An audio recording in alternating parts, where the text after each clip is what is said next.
Okay, dude, you ready?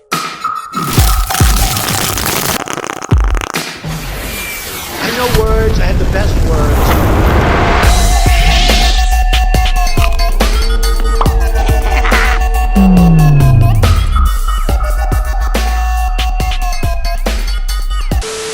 What's up, guys? My name is Dakota. So if you're like me, van dwelling is it just sounds like that's just the life. Traveling all across America, waking up on a beach in California, baby, soaking up that sun, or hanging out in the redwoods, or hanging out in Seattle and Portland and anywhere, hanging out in Utah, checking out the petroglyphs and all the different hot spring areas around America, seeing the desert, all these places. Whew! If you're like me, this is what life's about. I spent the last 4 years of my life basically living in a van and living on the road. You know, I've come up with a few tips that I would recommend to people that want to do this. So the first tip is, it's so obvious, but make sure you have a good ride, something reliable. Make sure you have a reliable ride, because so many times I have gotten some little shitty van. I probably ran through about 4 vans in my life, and I've gotten some shitty van that I just I just hope it's gonna make it, you know, just kind of getting this thing like, oh, I'm just gonna run it into the ground.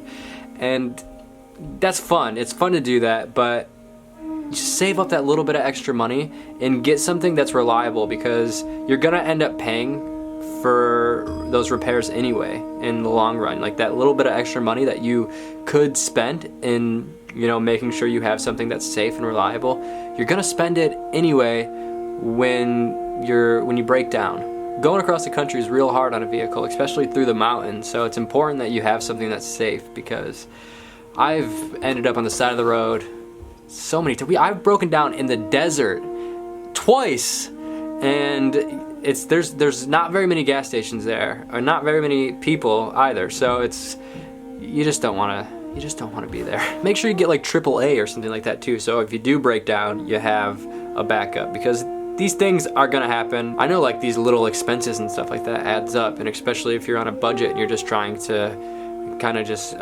float around. But these things, it's worth it. It's worth it to have it, because you never know what's gonna happen, and it's better safe than sorry. Tip number 2, Walmart parking lots allow overnight sleeping, or most of them do. You can check the website. There's a Walmart website that tells you all the places that don't allow overnight parking, and it's not very many. Most of these places allow you to sleep overnight, so that's a very useful tip if you're you know, in a city somewhere and you're struggling to find somewhere to park, whether it be to find somewhere safe to park or just in general, because, you know, space can be an issue when you're in some of these cities.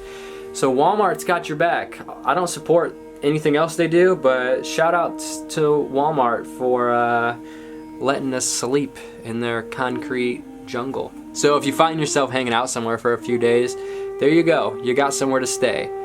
The Walmart parking lot, baby. Tip number 3, another place you can stay is hotel parking lots. I've done this more than I have Walmart parking lots probably, and they catch on pretty easily. Like if you're there for more than like a day or so, I don't know, they always just find me somehow. They just come knocking on your window and just like yelling at you to get out of here. If you're clever, you can give them a ring on the phone and wiggle the Wi-Fi password out of them. And if you don't feel like calling them, just try the name of the hotel. Sometimes that's the password.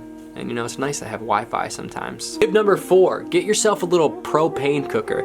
This was something that I just recently did over this summer, because I never really had a propane cooker. Last year when I was living with my friend Prahlad and Chandra in their van, they had a stove in their van, so I didn't really have to worry about it. But this summer, we were traveling around in a big bus, and the bus didn't have a cooker, and it had a microwave but no cooker, so we would cook things in a little propane cooker that we got from, like, you can get them from anywhere. Walmart, I'm sure, has them, or like camping stores will have them. And you just get a propane tank and a little cooker, you hook it up, and it's real easy. It's just like a stove. And this thing saved my life so many times, and you save so much money this way, because if you're eating out all the time, that's what gets expensive, is eating out all the time. Get yourself a cooker and a cooler. That's all you need, a cooker and a cooler, and you're set.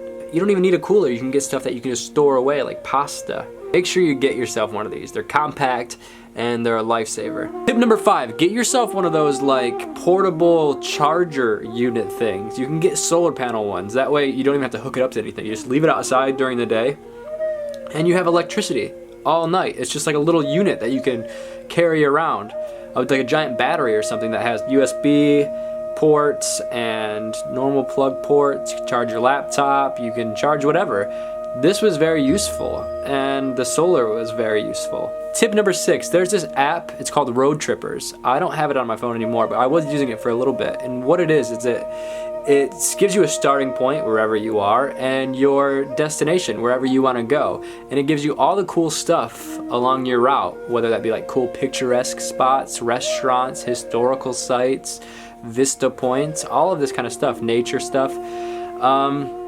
It's real cool. Some of you guys will definitely find it useful. Road Trippers. Anyways, that's pretty much it. I'm gonna be making more videos about van dwelling and living on the road and this kind of stuff, and more tips and guides and places to see. So make sure to give this channel a subscribe and give this video a thumbs up.